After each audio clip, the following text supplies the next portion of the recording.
Olá, bom dia. O nosso programa Tudo Posso começa hoje especialmente para você e principalmente preocupado com o quê? Com a sua saúde. Pedra nos rins. Você sabia que a causa pode estar na sua mesa? Isso mesmo, nós vamos esclarecer esse assunto para que você possa, através dos alimentos que você come aí todos os dias, realmente cuidar mais da sua saúde e evitar que você venha a ter pedra nos rins também. Na nossa culinária, vai pensando, realiza sim, taça de chocolate com mousse trufado de amarena. Gente, imperdível. Você vai ter que começar assim, já se deliciar e não perder nenhum detalhe para anotar passo a passo essa receita que eu tenho certeza que vai arrasar no cardápio aí do final de semana na sua casa. E também, que tal você saber exatamente como se comportar numa entrevista de emprego? Porque afinal de contas, é o seu futuro, né? Através desse emprego, sua vida pode mudar. Então, vamos nos preparar para esse momento tão importante e você ser bem-sucedido nessa entrevista. Mas agora a gente vai falar de um assunto sério. Por quê? Assédio moral. O assédio moral está ligado à ideia de humilhação. Isso é, sentimento de ser ofendido, menosprezado, rebaixado e até constrangido. A pessoa que é vítima de assédio moral se sente desvalorizada e envergonhada. E isso tem acontecido em diversas situações e tem como cenário também o transporte público. Casos de estupros em vagões de metrôs, trens, em ônibus e em plena luz do dia. Já não há limites. Mas como que a gente deve proceder nesse caso? Na cidade do Rio de Janeiro já existem vagões exclusivos para mulheres, porém alguns concordam e outros reprovam essa iniciativa. Mas para falar sobre esse assunto, eu recebo o Dr. Eduardo Samuel Fonseca, que é coordenador da Comissão de Direito Penal da OAB Penha. Bom dia, doutor. Bom dia, tudo bem? Prazer recebê-lo. E com um assunto que precisa sim ser falado, né? As pessoas precisam estar esclarecidas sobre esse assunto. A gente tem visto, citei, né, agora no início do programa, os últimos casos que vêm acontecendo. Por exemplo, o caso do transporte público, né? Perfeitamente. O que realmente é considerado um assédio moral ou o fato que ocorreu foi considerado de que forma? Veja, a questão do assédio moral e assédio sexual normalmente está relacionada à questão de âmbito do trabalho. O que pode ter havido nos casos é uma importunação ao pudor ou, eventualmente, uma fraude para a obtenção de vantagem sexual. O que quer dizer? A fraude para a obtenção de favores sexuais, de satisfação da libido, satisfação da vontade sexual, o indivíduo, valendo-se da condição difícil, porque o transporte público normalmente está superlotado, né? Tem um problema da superlotação e você precisa, de alguma forma, solucionar esse problema. Mas o indivíduo, valendo-se dessa condição, ele aproveita para encostar, de alguma forma, passar o pênis nas regiões como nádegas da vítima, e isso sim configura um delito. E mediante apuração, deve ser procedido pela polícia, comunicado às autoridades para que proceda e de alguma forma seja punido o infrator. Agora, de que forma que as mulheres podem se defender disso? Porque, infelizmente, né, hoje ainda temos alguns problemas de o transporte muito lotado e que você não tem realmente, você fica ali acuado, não tem para onde sair, não tem como fugir, né? Qual a melhor maneira, que recurso que a gente pode usar para se defender? Olha, a melhor maneira é tentar fazer com que o indivíduo, que outras pessoas ao entorno notem esse tipo de constrangimento. Primeira forma. Segunda forma é acionar imediatamente os funcionários do metrô para que eles procedam, autuem o indivíduo, apurem mediante imagens e eventuais testemunhas que presenciaram o fato, sejam conduzidos à delegacia e aí sim você tem uma apuração melhor. Mas isso não é medida que vai resolver a medida. Questão. Exatamente. A medida não é penal. A medida é de âmbito público. Tem que se resolver a questão do transporte. Sim. Porque, veja bem, cogita-se da criação de vagões exclusivos para mulheres. Que já existe no Rio de Janeiro. Exatamente. Essa medida, a meu sentir, não é a solução para o problema. Até porque a gente pode, então vai ter um vagão do trem, vai ter um vagão do metrô, mas e o ônibus? Não é? Porque isso acontece em todo tipo, pode acontecer em todo tipo de transporte público. Então vai ter um ônibus só para mulheres, quer dizer, aí já fica mais complicado. Exatamente. Né?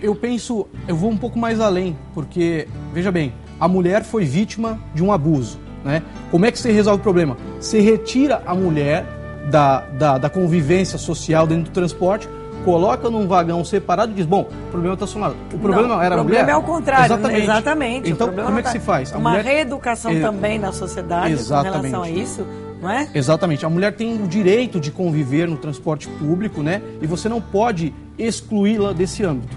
E outra questão que é de extrema importância, o transporte público é deficitário. Tendo prova de que o indivíduo abusou, violou, passou do limite, tem que ser comunicado, porque essa é a forma de você punir. Então, uma das dicas, como você falou, às vezes a pessoa literalmente está ali, além de constrangida, numa situação que ela tem até medo, porque esse indivíduo pode estar armado, enfim, provocar uma situação ainda pior. Então, a primeira atitude é dar a entender com olhares, com algum para que as outras pessoas possam, vamos dizer, se auxiliar, fazer alguma coisa. Seriam sinais de que você está sendo de alguma forma molestada, importunada, de que sua liberdade sexual está em risco, né? De que sua dignidade sexual está em risco e pode ser ofendida a qualquer tempo, né? O caso de estupro no metrô é uma situação de mais difícil de ocorrer. Pode ocorrer também, mas a questão normalmente é de fraude, né? A fraude porque o indivíduo se vale das condições precárias e aproveita, tá certo?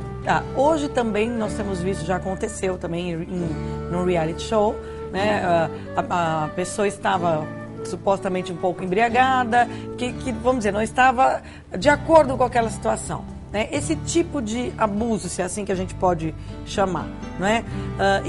A mulher hoje, né? De que forma que a gente consegue mudar essa situação? Vai ter que ter, vamos dizer, uma reeducação, claro, né? Sem dúvida. De conceitos, de como proceder, porque na verdade o homem está abusando literalmente desse direito da mulher.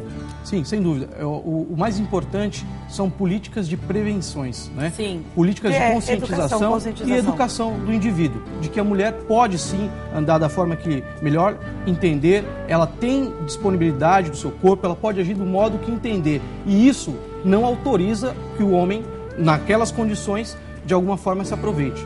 Uma outra questão, e voltando à questão do transporte público, imaginemos a seguinte situação. Temos vagões exclusivos para mulheres. E as mulheres que não forem nos vagões exclusivos? Elas estão, então, pressupõem que elas tenham consentido com eventuais abusos? Exato. Eu acho que isso é uma situação que não tem cabimento. Temos que equalizar, tem que se respeitar os direitos, né? Principalmente sexual, nesse contexto do transporte público. E a melhor solução de todas é organizar, e é uma responsabilidade do Estado, fornecer, prover e manter um transporte público de qualidade, né? E nesse caso, qual é a pena? O indivíduo, vamos dizer, conseguiram detectar que houve realmente essa situação? Qual é a pena para esse indivíduo? Nos casos de violência com fraude, a pena pode ser de 2 a 6 anos. Outro caso é de importunação ofensiva, cuja pena é de multa. Ou seja, também isso precisa ser divulgado, não é isso, doutor? Porque sem dúvida. Talvez a população, vamos dizer, abuse, né, desses direitos e acabe cometendo esse tipo de delito porque não conhece a legislação, não conhece de que forma, não vai me acontecer nada, eu não vou ser penalizado, ninguém está vendo, vou fazer e vou tirar proveito desse momento, né? Então, valeria aí realmente campanhas de conscientização para que as pessoas saibam também em que isso vai implicar. Não é? Um caso mais simples, e parece que não tem gravidade, mas tem a gravidade e implica numa responsabilidade penal, é o da importunação ofensiva. Por exemplo, a mulher, ao caminhar na rua, recebe cantadas de cunho sexual. Isso é um delito. E merece ser comunicado à autoridade policial. Ou seja, aquele momento que você está caminhando e tem lá em casa, isso, aquilo... Exatamente. Né? Isso também... São as famosas piadas ou cantadinhas, né? Que também configuram-se e caracterizam um ilícito penal e merece ser comunicado. Mas nesse caso, por exemplo, porque você passa mal, você sabe quem falou. Né? Como é que você vai poder acusar a pessoa ou chegar às vias de fato de não, eu realmente fui importunada? Tem razão. Nesses delitos de cunho sexual, a palavra da vítima tem uma relevância tamanha, né? É a palavra da vítima contra o ofendido. O ideal é que você tente, de alguma forma, mostrar para que outras pessoas notem esse tipo de situação. Porque... Ou seja, situações, no primeiro dia você passa e você Exato. Uma gravação, uma companhia que possa também dar declarações da polícia e dizer, olha, realmente eu presenciei esse fato, cantadas que me tiraram a tranquilidade. Estabilidade. Exatamente. Isso desestabiliza a pessoa, né? Na relação de trabalho, no dia a dia. O assédio sexual na relação de trabalho é uma coisa que é muito comum, né? A pessoa fica sujeita a promoções, a cantadas, de repente possa ter doenças de cunho depressivo, e isso acaba... Porque, na verdade, esse assédio, no caso do trabalho, ele é uma coisa meio que velada. Sim. Não é? Até que você consiga reunir provas, até que você consiga realmente, até ter coragem de denunciar. Demora algum tempo. Sim, e aí a pessoa pode entrar nesse quadro depressivo, inclusive. Sim, porque vive-se numa situação, na relação de trabalho, é uma relação de hierarquia. Normalmente está subordinada ao chefe, né? A um superior hierárquico. E aquilo põe em jogo qualquer denúncia à sua permanência no trabalho. A pessoa depende... A sua estabilidade. Exatamente. Estabilidade financeira depende do trabalho, precisa sustentar filhos, família. Então, isso é muito delicado. Mas isso só vai ser coibido mediante políticas públicas para que as pessoas tomem consciência de que não pode cometer. E a mulher tem todo o direito, né, no vagão, na rua, em qualquer lugar de andar da forma que melhor entender. Sem que tenha o seu corpo ou sua intimidade violada. Tá. Nesse caso, esse exemplo que a gente está usando do transporte público, caso ninguém tenha visto, essa pessoa poderia depois denunciar? O que iria valer? Porque às vezes, quantos outros casos, esse chegou a público, e quantos outros já aconteceram nos transportes e que, na verdade, ninguém tomou conhecimento? Essa mulher que foi, né, molestada, de que forma que ela vai provar e como denunciar? Porque... às vezes ela não tem coragem, ela tem medo, ela pega aquela mesma condição todo dia, tem medo de reencontrar a pessoa que fez, né, o ato. Então, assim, como proceder? Bom, nesses crimes que atentem contra a dignidade sexual da mulher, ele só pode ser movido mediante representação. O que isso quer dizer? A vítima tem que dar impulso, ela tem que ir à delegacia, ela precisa representar no sentido de processar o indivíduo. Porque suponhamos uma situação em que a vítima reconhece o indivíduo como autor do crime, processa o indivíduo e o processo penal e a justiça brasileira não é das mais céleres. Então, depois de 5, 6, 7, 8 anos, o processo está correndo e ela ainda tem que voltar a reencontrar, voltar a reviver aqueles fatos perante um juiz, e isso pode causar um outro segundo momento também de punibilidade. O ideal é que seja comunicado, sim, mas depende da vítima. Você não pode ter uma ação independentemente da vontade da vítima, porque pode causar um mal maior, fazer com que ela reviva a situação, eventualmente no caso de estupro. Quando você tem uma criança com 2, 3 anos de idade, o processo vai durar 5, 6, 7, 8 anos, quando a criança já está em outra fase. Sim, né? Talvez você tenha um processo de trabalhar a cabeça da criança, né, com questões pedagógicas, psiquiátricas, para que ela tenha uma vida tranquila e não volte a reviver, porque poderia ser uma dupla punição também. Sim. Agora, o que fica pra gente é o quê? Que essas mulheres que no dia a dia têm que passar por esse tipo de constrangimento, então devem denunciar. Sim, sem sombra de dúvidas. E, como eu disse, embora a prova, o elemento probatório, que é provar de que forma foi abusado, seja difícil, o ideal é, no caso do transporte, afastou o indivíduo, mais uma vez deu indício, cutuca a pessoa que está à frente, chama a atenção. O metrô tem câmeras, né? E isso é uma forma de provar. Mesmo que ela esteja, por exemplo, se esse indivíduo estiver armado e ameaçar, né? E ela está sob 2 tipos de constrangimento, na verdade, sim, né? O constrangimento em si do ato sexual e também de ter o medo, né? Dessa pessoa estar armada.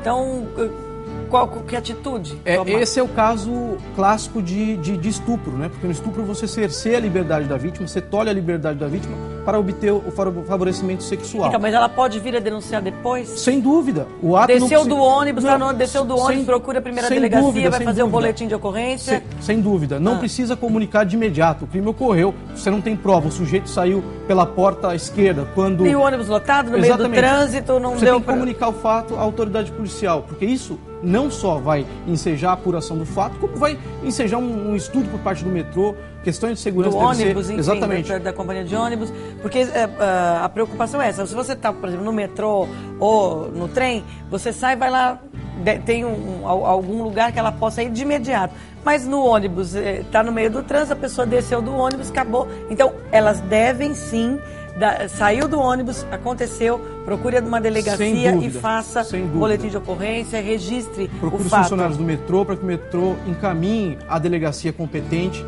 responsável pela área do fato, lavre o boletim de ocorrência, tente localizar pelas câmeras de segurança do metrô, identificar o indivíduo para que esse indivíduo seja responsabilizado penalmente, e isso não pode acontecer, né, dentro do Estado democrático de direito, em que pressupõe e quer legitimar e tutelar garantias individuais das mulheres. É isso, e lutar, né, pelo nosso direito de vida, de espaço, de se locomover, o direito de ir e vir. Então, mulheres, né, que realmente querem esse direito, a gente tem que denunciar. Não é isso? Obrigada, doutor, pela sua participação. A gente faz um breve intervalo, volta daqui a pouquinho e você vai saber como cuidar melhor dos seus rins.